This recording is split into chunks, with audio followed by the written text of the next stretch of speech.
Wei Huan's younger sister, Wei Ming, arrived at the compound on a Tuesday, unannounced, with 3 trunks of belongings and the air of someone who intended to stay.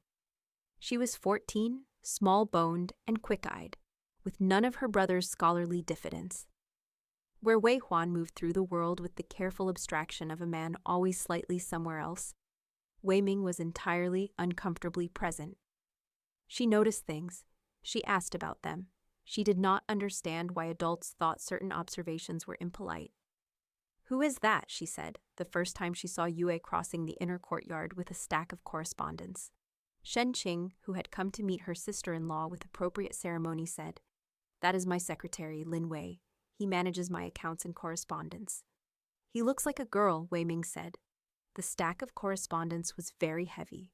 Yue kept walking. "Ming," her brother said, with the tone of a man who had said that single syllable 10,000 times. "You cannot say things like that." "Why not? I am just observing." "It is rude." "I did not say it to him. I said it to you." Yue did not look back.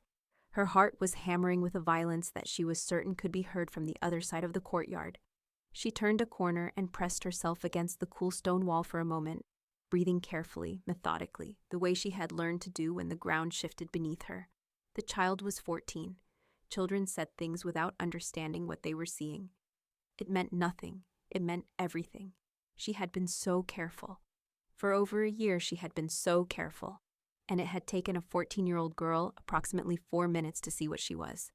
Because children had not yet learned to look away from the things they were not supposed to see. Because politeness was a skill that had to be taught. And underneath it, before it was fully acquired, was the raw, honest vision of a person who had not yet learned that reality required constant maintenance. That evening, Yue told Shen Qing what Wei Ming had said. Qing's face went carefully neutral. "She says things like that. My mother-in-law warned me. She has very few filters between thought and speech. How long will she be here?" "Indefinitely, it seems. There has been some difficulty with her betrothal. The family withdrew their offer. Madame Wei wants to keep her close, while a new arrangement is made." Shen Qing paused. "I will speak to her. Explain that such observations are inappropriate. That may only make her more curious." "Yes," Shen Qing said quietly. "I know." They looked at each other across the account books. "Yue," Shen Qing said, and she only used that name in absolute privacy, in these evening sessions when the rest of the household was asleep. "How much longer can this continue?" "As long as it must." "That is not an answer." Wei Ming is sharp. She is also bored and unhappy about her broken betrothal and looking for something to occupy her mind. If she decides to look closely at you, then I will manage it. "How?" Yue did not answer because she did not have one. Wei Ming was, as advertised, bored. She had been educated beyond what was strictly necessary for a girl her age, her mother having overestimated the tolerance of the family her daughter was to marry into. The broken betrothal had apparently had something to do with Wei Ming correcting her prospective mother-in-law's understanding of a classical text at dinner. She did not seem particularly sorry about it. She found Yue 3 days after her arrival, appearing in the small outer office where Yue managed correspondence, sitting down uninvited on the low stool beside the window and watching with open curiosity. "You are very neat," she said. "Thank you, young miss. My brother's calligraphy is neat too, but his secretary before was always getting ink everywhere. It is a scholar thing, I think. Being in the clouds all the time." She tilted her head. "You are not in the clouds. I find clouds impractical." Wei Ming smiled. It transformed her face entirely, made her look like a child instead of a small, fierce auditor. "I like that. Mother says I am too earthly, too interested in practical things. She says I should cultivate more elegance." "Practicality and elegance are not incompatible," Yue said, without looking up from her letter. "That is exactly what I think. Are you married?" The brush stuttered. "No, young miss." "Why not? You are old enough. Are you very poor?" "Ming." Shen Qing appeared in the doorway, her voice pleasant but her eyes sharp. "I was looking for you. Cook has made those sesame cakes you mentioned liking. Come." Wei Ming looked between Shen Qing and Yue with that clear, unsettling gaze. Then she stood, smoothed her skirts, and said to Yue, "I will come talk to you again." "Of course, young miss." After she left, Shen Qing remained in the doorway for a moment. Her expression said, "I am doing what I can." It also said, "I do not know how long I can do it." Yue nodded once and returned to her letter. The thing that Yue had not anticipated was that Wei Ming, for all her unnerving perceptiveness, was also lonely. She had been educated into a category of person the world had no particular use for. Too clever to be ornamental, too female to be scholarly, too young to have found a way to make her particular shape fit into any of the available spaces. Her broken betrothal had stripped away the one future that had been arranged for her, and she was adrift in her brother's house, among people who were kind but busy, waiting for someone to decide what to do with her. Yue recognized the shape of that loneliness. She had lived inside it herself. It did not stop her from being afraid of what Wei Ming might discover, but it complicated her feelings about the girl considerably. Chen was the one who resolved it, in the way that Chen resolved many things, through the simple directness of a child who had decided something was necessary and acted accordingly. Yue came to collect him from his school one afternoon, and found him already in the outer courtyard, sitting on the steps in conversation with Wei Ming, who had apparently wandered there in search of something to do. They were arguing about mathematics with the comfortable intensity of people who have found an unexpected equal. "You are wrong," Chen was saying, without any apparent concern for the fact that he was 9 years old and she was 14, and nominally his social superior. "The calculation does not account for the compound interest over the third period. Look." He grabbed a stick and scratched figures in the dust. Wei Ming looked at the figures, then she looked at Chen with something that might have been respect. "Where did you learn to do that?" Chen caught himself, glanced up and saw Yue. "My teacher," he said. Wei Ming followed his gaze. She looked at Yue for a moment. Then she said very carefully, "Your teacher must be very good." "Yes," Chen said, and his voice was steady despite everything. "The best." That night, Yue sat with her mother in the small room they shared, and told her that it was coming undone. Not all at once, not dramatically, but in the way a cloth unravels, one thread loosening, then another, until the weave could no longer hold. Her mother listened without speaking. She had aged in the past year and a half, grief and hardship carving new lines into her face, but she was no longer the woman who had stared at walls. She had found a kind of quiet competence in her work with the household's women's staff, a usefulness that gave her structure. When Yue finished, she said, "What do you want to do?" "I do not know what choices I have." "You have the choice you have always had," her mother said. "To continue as you are, or to stop. Stopping means, I know what it means. It means risk and uncertainty and perhaps disaster. It also means being yourself." She paused. "Your father used to say that the cost of honesty was always apparent. The cost of dishonesty was always hidden. But both had costs. The question was which cost you could live with. His honesty killed him. Yes, and his honesty was also the thing that let him sleep at night. Let him look his children in the eye and say he had done what was right." Her mother's voice was not accusing. It was gentle and clear and terribly honest. "I am not telling you what to do, Yue. I am only saying that if the disguise is ending whether you choose it or not, then perhaps choosing it yourself is better than having it taken from you." Yue was quiet for a long time. "I am frightened," she said finally. "I know. Not of punishment, not of losing the position. I am frightened." She stopped and found the truth in the silence. "I am frightened that I have been Lin Wei for so long that I do not know how to be Lin Yue anymore. That she is actually gone. That I burned her with the hair." Her mother reached over and took her hand. Her grip was firm and warm. "You are Lin Yue," she said. "You have been Lin Yue every day of this past year, working and protecting and teaching and refusing to look away from injustice. Lin Wei is what you showed the world. Lin Yue is what you actually did. She is not gone. She is the reason any of us are here."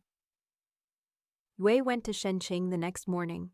It was early before the household woke properly, the kind of pale winter morning where the light came in at a low angle and made everything look suspended.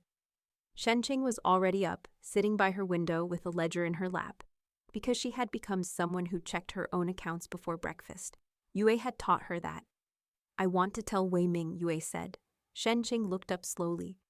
"Tell her what, exactly?" "The truth, before she discovers it herself, which she will within the month. I would rather she hear it from me and have the opportunity to decide what to do with it, than have her stumble onto it and feel deceived. Shen Qing was quiet for a moment. Then she said, "You are trusting a 14-year-old with something that could destroy you. I trusted you. Shen Qing stopped. I am not a 14-year-old who tells her mother everything and speaks without thinking. No. But you were a 16-year-old who had just been manipulated by a woman pretending to be her friend. And I trusted you anyway, because I thought you deserved honesty." Yue sat down, uninvited, on the low chair across from Shen Qing's window seat. In another life, in another household, this informality would have been impossible. Here it was simply true. Wei Ming is lonely and intelligent and has been arranged out of her own future. She will either be an enemy or not, and that is going to be determined by what kind of person she is, not by whether I am careful enough. And you think she is the kind of person who can be trusted? I think she is the kind of person who recognized what I was, and has not said a word about it to anyone for 3 weeks. I think that says something. Shen Qing closed the ledger. She looked out the window at the winter garden, frost-stiff and pale. "All right," she said, "but I want to be there." They met in Shen Qing's private sitting room, the three of them, on a morning when Wei Huan was at his study group, and Madame Wei was occupied with household callers. Shen Qing had arranged it with the quiet precision she brought to everything now, the logistics of managing a large household, having given her an unexpected talent for creating and protecting pockets of time. Wei Ming arrived looking curious and slightly wary, the way a smart person looks when they have been asked to a meeting and have not been told why. Yue closed the door. Wei Ming looked at the closed door, then at Shen Qing, then at Yue. "Something important is happening," she said. "Yes," Yue said. She had thought about how to begin this. She had rehearsed various openings, various framings, various ways of presenting a truth that had no comfortable packaging. In the end, she simply said, "You were right when you first saw me. I am a woman. My name is Lin Yue. I have been living as a man for over a year to support my mother and brother after my father died." Wei Ming was very still. "The disguise began in Yunzhou," Yue continued, "because starting was easier than stopping. My father was a minor court official. He refused to falsify records for the provincial governor. They arrested him for embezzlement, and he died in prison. They confiscated everything. I had a brother to feed, and no other way to earn enough to do it." She paused. "I am telling you because you already know, or nearly know, and because I think you deserve to hear the truth, rather than have it revealed to you sideways." Wei Ming was silent for a long moment. The winter light came through the window and fell across her face, making her look older than 14, making her look like someone who was sorting through something complicated and refusing to rush. "Does my brother know?" she said finally. "No." "Does my mother?" "No. Only Shen Qing, and my mother and brother." "Why are you trusting me with this?" "Because I think you are trustworthy," Yue said. "I could be wrong, I have been wrong before, but I think that a girl who had her future taken away because she was too honest about what she understood would know something about the cost of honesty, and perhaps value it accordingly." Wei Ming's eyes were very bright. "My betrothal," she said. "You know about that. Your mother-in-law's misreading of Han Feizi." "Yes." Something flickered across Wei Ming's face. "Not amusement exactly, but its close neighbor. You know the text. My father taught me everything he taught my brother. He believed knowledge was not gendered, only access to it was." Wei Ming looked down at her hands. She was quiet for a long time. Shen Qing sat beside her like an anchor, present but not pressuring, waiting. "I am not going to tell anyone," Wei Ming said at last.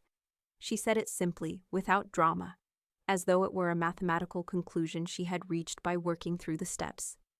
"It would be cruel, and I do not want to be cruel, and," she paused, "my sister-in-law clearly trusts you, and she is not a fool.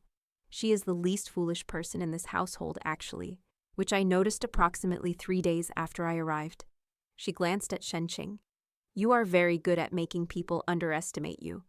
"I had an excellent teacher," Shen Qing said, and looked at Yue. Wei Ming followed her gaze. "You taught her, the accounts, the household management. That was you." "Yes. Will you teach me?" The question landed quietly, like a stone dropped into still water. The ripples of it spread outward. "Wei Ming, I have no betrothal and no immediate future except waiting for my mother to arrange another one. I have a great deal of time and I am very bored and I learn quickly. You clearly know a great deal that women are not supposed to know. I would like to know it too. She said it with complete pragmatism, as though the answer could only be yes. Yue looked at Shen Qing. Shen Qing looked back at her with an expression that said, "This is how the world changes perhaps. One quiet room at a time." "Yes," Yue said, "I will teach you."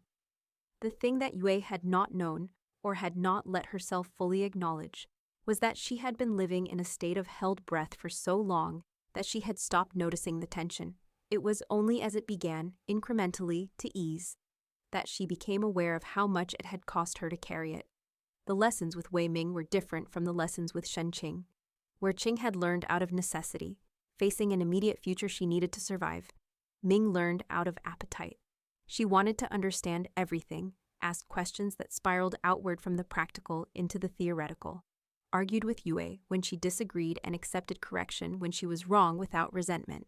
She was exhausting and exhilarating and sometimes made Yue feel, for the first time in a long time, like herself. Not Lin Wei, the performance. Not the hollow, careful shape of a young man who took up exactly the right amount of space and no more. Lin Yue, the magistrate's daughter who had read her father's books and argued with him about history and felt sometimes that her mind was a large room that had been given no furniture. Wei Ming filled the room with furniture. She brought in ideas and dragged them around and insisted on rearranging things to see if they worked better differently. "You are happy," Chen said to her one evening, with the precision of a child who had been watching his sister's face for references across a year of careful blankness. "I am," Yue considered, "somewhat less unhappy." "That is the same thing," Chen said, with the authority of someone who had learned to read very subtle gradations of feeling. He was 9 now, growing fast, his face beginning to lose its baby roundness and acquire angles that reminded her of their father. He was the best student in his school, a fact the teacher had mentioned to their mother with a kind of bewildered admiration, as though brightness on this scale required explanation. He had found friends, real ones, boys he argued with and laughed with, and he still kept Yue's secret with the absolute fidelity of someone who understood its weight. But the secret was different now. It had been held by fewer people when it was more fragile, and now that it was shared among Shen Qing and Wei Ming and her mother and brother, it had become something that felt more like a shared truth than a solitary lie. It had in some way she could not fully articulate, become easier to carry because the weight of it was distributed. She was still hidden from the world, but she was not hidden from everyone. This, she thought, was the dangerous middle ground. Not enough to be sustainable indefinitely, but enough to make her feel that something in the current arrangement was genuinely good, genuinely worth protecting. The change came from Wei Huan, which she had not anticipated.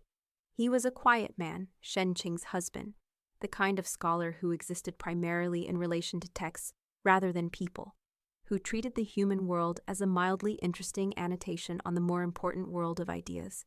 He had been abstractly kind to Shen Qing in the way of a man who wished her well, but was not quite sure what to do with her, and Shen Qing had navigated this with the patient skill of someone who had learned to work with what was given rather than grieve what was not. But in the 3rd month after Wei Ming's arrival, something shifted. Shen Qing had been asked to write a letter on behalf of the household to a creditor who had sent an ambiguous claim against a piece of property in Yunzhou.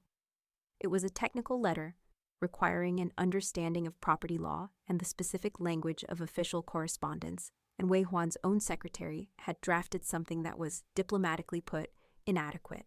Shen Qing rewrote it. She rewrote it in an evening and brought it to her husband for his seal, and he read it with the faint distraction of someone expecting to perform a formality. And then he read it again with something else entirely. "You wrote this," he said. "With Secretary Lin's assistance," Shen Qing said. "The legal argument in the 3rd paragraph." He looked up from the letter. "That is not standard. Where did you find it?" "Secretary Lin knows a great deal about property law," Shen Qing said carefully. "He was kind enough to research the relevant precedents." Wei Huan looked at the letter for another moment. Then he said, with the particular tone of a scholar who has discovered an unexpected source, "I would like to speak with Secretary Lin."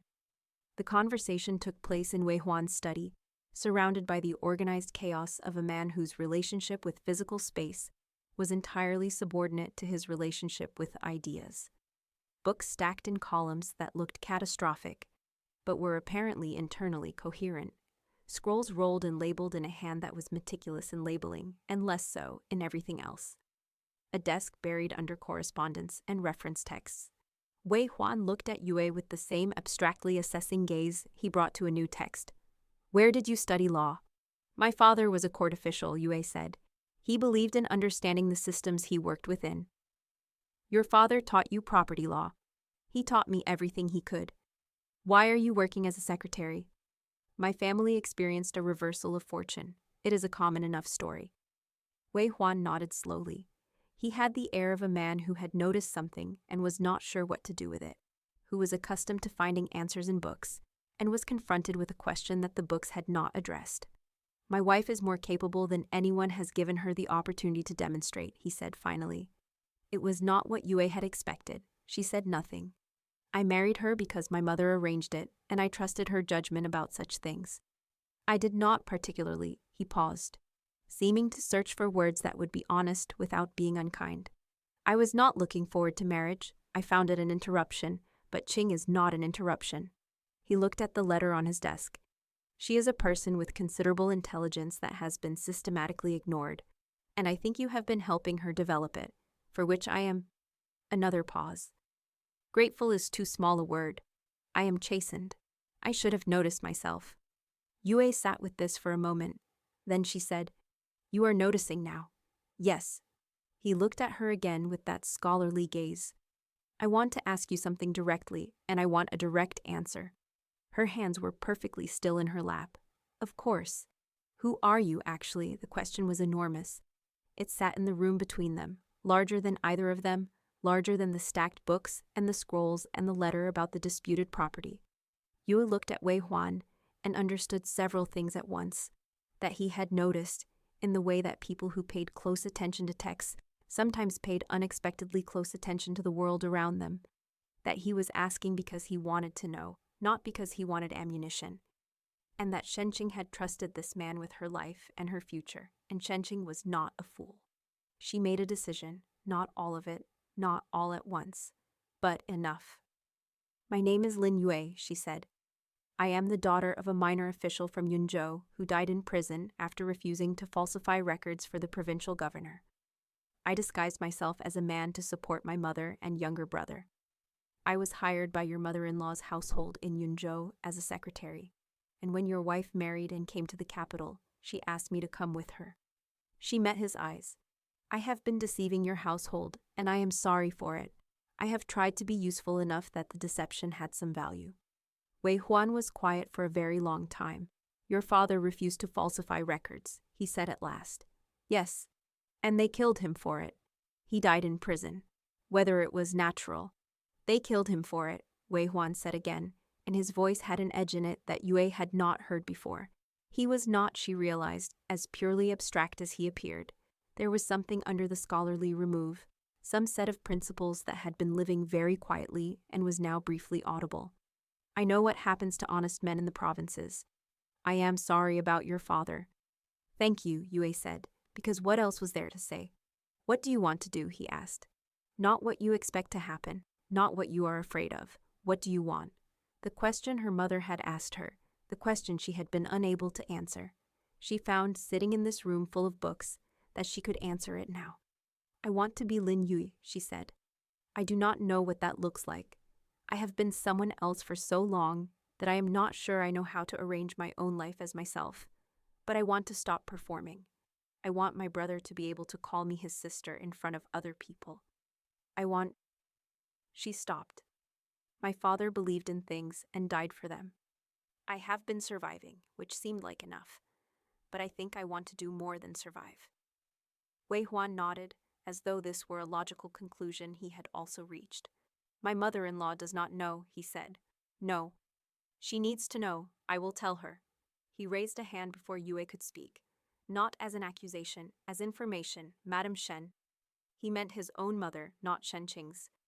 "Is a difficult woman, but she is also a practical one. She respects capability. You have demonstrated extraordinary capability. That will count for something. You are being very calm about this. I find hysteria unhelpful, Wei Huan said simply, and I find loyalty of the kind you have shown my wife and my sister considerably more valuable than whatever form it arrived in. He paused again, and then said something that startled her completely. My sister likes you very much. Wei Ming has not liked someone this quickly since she was 6 years old, and decided our kitchen cat was her best friend. Despite everything, Yue almost laughed. I like her too. Then let us see what can be arranged. Madame Wei was not pleased. She made this clear in the controlled, precise manner of a woman who had not lost control of her face in 30 years. But the coldness of her expression in the hour after Wei Huan told her the truth was enough to make the entire compound feel slightly smaller. She summoned Yue. Yue came. She looked at Yue for a long time, the way Madame Shen in Yunzhou had once looked at her, evaluating for structural weaknesses. My son believes I should keep you on, she said. My daughter-in-law believes the same. My daughter. The faintest of expressions crossed her face. My daughter has informed me that if I dismiss you, she will be very unhappy. An unhappy Ming is something I find considerably more difficult to manage than a female secretary. I understand if you choose to dismiss me, madam. I have not yet decided what I choose. Madame Wei stood and moved to the window, looking out at the courtyard. Your father was honest and died for it. I have known men like that. They are rare and they are inconvenient, and they are usually right. She was quiet for a moment. You have been in this household for 6 months, and in my son's household goods and correspondence, there are no missing sums and no errors, and several improvements in how we manage the estate records in Suzhou that have already saved us considerable money. My son's secretary before you was a man from a good family who was thoroughly mediocre. You are not mediocre. No, madam. Do not be pleased with yourself. It is a simple statement of fact. She turned back from the window. Here is what will happen. You will be retained in your position. Your status will be... She paused, arranging something in her mind. Complex. You will need a different story. Not a disguise, but a simplified truth. A young woman from a fallen official's family, educated beyond her means, working as a household secretary under a false name to protect herself from scandal. It is close enough to the truth to maintain and far enough from it to be respectable. People will talk. They will do so regardless of what we tell them, so we might as well give them a story we control. Madam, I am not finished. Her voice was crisp. Your mother will continue in her position, which she performs well. Your brother will continue in school. In the spring, when Ming requires a chaperone and companion for a social visit to the Liang family, whose second son we are currently considering as a new match for her, you will accompany her. You will help her determine whether the household is managed well and whether the young man is what he appears. She trusts your judgment, and I trust her instincts, even if I do not always trust her discretion. Yue was quiet for a moment. Then, you are protecting me. I am protecting my household's interests, which happen to align with yours. Madame Wei looked at her directly. Do not mistake pragmatism for sentimentality. No, madam, but thank you anyway. Madame Wei made a small sound that might, in a different context, have been an acknowledgement. You may go. Yue went. In the corridor outside, she stood for a moment with her back against the wall and her eyes closed, and felt the held breath of 1.5 years begin, finally, to release. She told Chen that evening.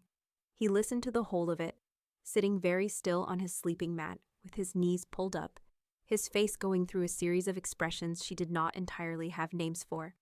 When she finished, he said, I can call you Jieji.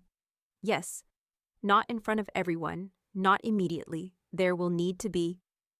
Jieji, he said, testing it, and his voice broke in the middle of the word. He was 9 years old, and he had been holding this word in his mouth for 1.5 years, holding it so carefully that it had become a kind of pressure, and now it was out and his face collapsed with the relief of it. Yue crossed the room and held him. She did not calculate the risk or maintain a careful distance or think about who might see. She held her brother the way she had held him when he was small and frightened, when their father was still alive and the world still made a certain kind of sense, and he pressed his face against her shoulder and cried with the comprehensive abandon of a child who has been brave for a very long time and no longer has to be. She cried too, silently, which was all the crying she had ever allowed herself, but she cried. Their mother came in and found them and said nothing, only sat beside them and put her arms around both of them. And they stayed like that for a while, the three of them, in the small warm room, while the winter night deepened outside. The spring visit to the Liang family was interesting in the way that Yue had learned certain situations could be interesting, meaning complex and revealing and somewhat dangerous. Wei Ming dressed beautifully and behaved with a restraint that Yue recognized as deliberate and therefore suspicious.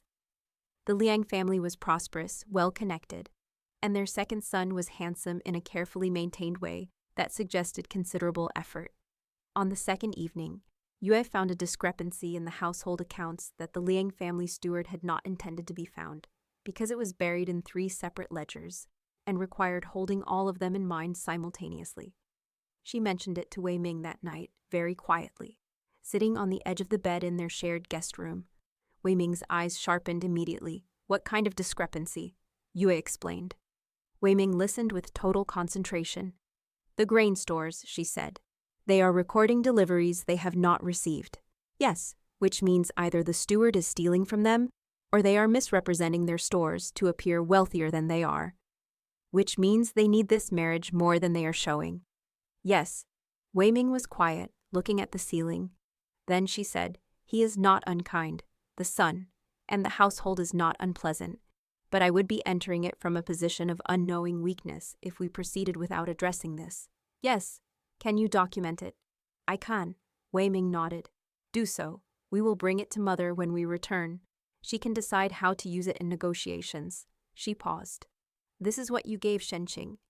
This is what you have been giving me. The ability to know when the ground is solid and when it is not. Yes. I want to do this for other women, Wei Ming said. And her voice had the particular quality of a person speaking an idea aloud for the first time, feeling its shape with the words. Not individually, not one household at a time. Properly, a school or something like it. For girls whose families would benefit from having daughters who understand how the world actually works. She looked at Yue. You would help me. It was not quite a question. Yes, Yue said, because it was the only answer. I would help you. They returned to the capital with documented evidence of the Liang family's misrepresented accounts and a proposal, Wei Ming's, presented to her mother with a combination of filial deference and complete immovability, for a renegotiated match on terms that acknowledged the full picture of the Liang household's finances. Madame Wei reviewed the documentation in silence. She looked at Yue, and then at her daughter, and then at the documents again. You found this in 2 days, she said to Yue. The discrepancy was there to be found. Most secretaries would not have known where to look. She set the documents down. Ming tells me she wants to start a school. She mentioned it to me as well. For girls? Yes. Madame Wei was quiet for a long moment. Then she said, there is a property in the Eastern District that came to us through a debt settlement last year. It is currently empty. It has a suitable courtyard and 4 rooms that could serve as study spaces. She stood, smoothing her robes. I will speak to my husband's family's accounts.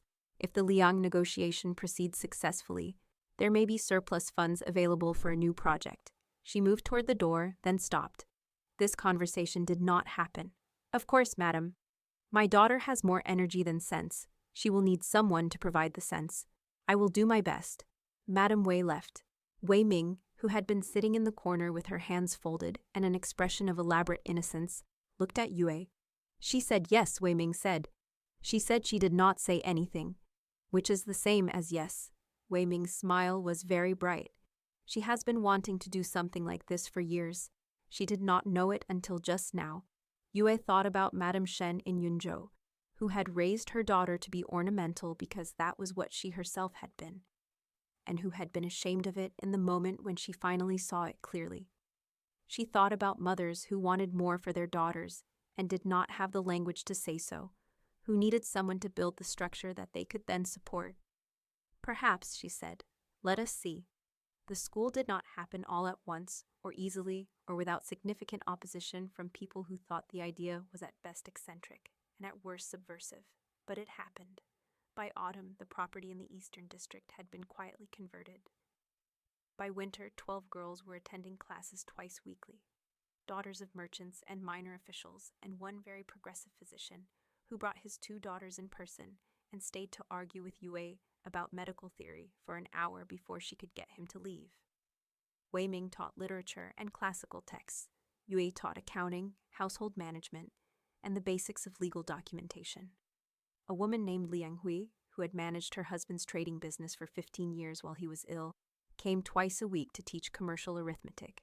Shen Qing heard about it and wrote a letter that was 3 pages of careful, precise excitement contained in the language of formal correspondence, which was how she always wrote now, her true voice running just beneath the surface of the expected form. She was doing well, she wrote. Her mother-in-law had proven less difficult than anticipated. Once she understood that Shen Qing had no interest in competing for household power, and every interest in managing its practical functions efficiently. Her husband continued to be surprised by her, which she found she did not mind. She was with child, which terrified her, and also gave her a great deal to think about regarding everything she wanted this child, daughter or son, to know. "Send me what you teach them," she wrote. "I will teach it to mine." Yue wrote back a curriculum, careful and thorough, organized the way her father had organized knowledge, as something belonging to anyone with the will and the opportunity to receive it. Chen came to her one afternoon in the school's small courtyard. He was 10 now, almost 11, tall for his age and serious in the way that had always been his nature but was no longer weighted with grief. "Can I come here?" he said, looking at the study rooms with their sounds of voices and chalk and occasional argument. "You have your own school." "I know, but," he thought about it, "I want to come here too. I want to help teach the younger ones, the mathematics. I am good at it." "You are very good at it. Then let me come." She looked at her brother, this boy who had been 8 years old and terrified when the world fell apart, who had said yes, Cousin Wei, with his lip trembling and his heart breaking, because he understood that this was what was needed, who had held the name Jieji in his mouth for a year and a half, until he could say it without the compound listening. "On Saturday mornings," she said, "you may teach the younger group their numbers." He nodded, satisfied, and sat down beside her on the courtyard bench, and they sat together in the autumn sunlight for a while, not saying anything, watching the leaves come down from the persimmon tree someone had planted in the center of the courtyard for reasons lost to memory. "Jeji?" he said. "Yes, I think father would have liked this." She thought about the morning she had knelt beside her father's body and cut off her hair, the darkness before dawn, the sound of her mother weeping in the outer room. She thought about the hair curling into ash in the brazier, the pendant taken by the soldiers, the long walk to become someone else. She thought about what she had done with the year and a half of that someone else, the exposure of Yao Lian, the lessons with Shen Qing, the trust of Wei Ming, the school in the Eastern District, the 12 girls learning to read ledgers and understand the law and know when the ground was solid and when it was not. "Yes," she said, "I think he would have." Her mother came to see the school on a clear winter morning, the kind of morning that made the capital look like it had been etched in crystal. She stood in the courtyard and listened to the sounds from the study rooms, and her face did something complicated that Yue could not entirely read. "He wanted a school," her mother said. "Your father, when he first became a magistrate's secretary, before he was promoted, he talked about starting a village school for children who could not afford tutors. He never had the time or the money." Yue said nothing. She had not known this. He would say, her mother stopped, smiled, tried again. He would say something very like, "I told you so," except he was too courteous for that. He would say something like, "See, the right thing leads to the right thing, eventually, even by a very long road." "It was a very long road," Yue said. "Yes, but you are here." Her mother looked at her straight on, seeing her clearly, the way she had slowly, over months, learned to do again. "Lin Yue, my daughter, who cut her hair and became someone else and kept us alive, and is now building something that will outlast this year and the next, and perhaps herself." Yue's throat was tight. "I am proud of you," her mother said. It was the same thing Chen had whispered to her in the dark, over a year ago, when she had barely been able to stand to hear it. But she could hear it now. She had built enough of herself back that there was someone present to receive it. "Thank you, mother," she said. On the first day of the new year, Yue woke before dawn. It was habit still. She had always woken before dawn, had built her life around those minutes in the darkness, before the world required her to be a particular thing. But this morning she lay still for a moment before rising, and let herself take stock of the shape of her life. Her name was Lin Yue. She was 18 years old. She was the daughter of an honest man and a resilient woman, the sister of a serious boy who was becoming an extraordinary one. She lived in the capital and worked as secretary and co-founder of a school that 11 families trusted enough to send their daughters to, and the 12th was deciding. She wore her own clothes, spoke in her own voice, walked at her own pace through the world. She was not what she had been. She was not the magistrate's daughter, sheltered and preparing for a respectable marriage. That girl had died with her hair, or perhaps she had died long before that, the first time Yue had looked at an unjust thing and felt the particular discomfort of someone who cannot simply look away. She was also not Lin Wei, the careful performance, the armor assembled in darkness. That had served its purpose and been set aside, as armor is set aside when the war changes. She was Lin Yue, which was something she was still learning the shape of day by day. But the learning itself felt, finally, like something she was doing rather than something being done to her. She rose. She dressed without binding, without calculation, without the ritual assembly of a person who was not herself. She braided her hair, which had grown back over the months, into something she was still adjusting to, still sometimes reaching for a weight that was no longer missing. She put on her warmest robe against the winter morning and went out into the pale beginning of the day. The school was quiet at this hour. The study rooms were empty, the courtyard still frosted, the persimmon tree bare-armed against the lightening sky. She walked through it slowly, checking the shutters against the cold, the way she always did before the students arrived, the way her father had always checked the compound gates in Yunzhou before the household woke. Some habits were inherited, some were chosen. Both became eventually simply who you were. She stood in the center of the courtyard and watched the sun come up over the capital's rooftops, red and cold and inexorable. The same sun that had risen on the morning her father died. The same sun that rose every day regardless of what had happened in the darkness. She stood in it and let it find her, by her own name, in her own life, at the beginning of a year she intended to live all the way through.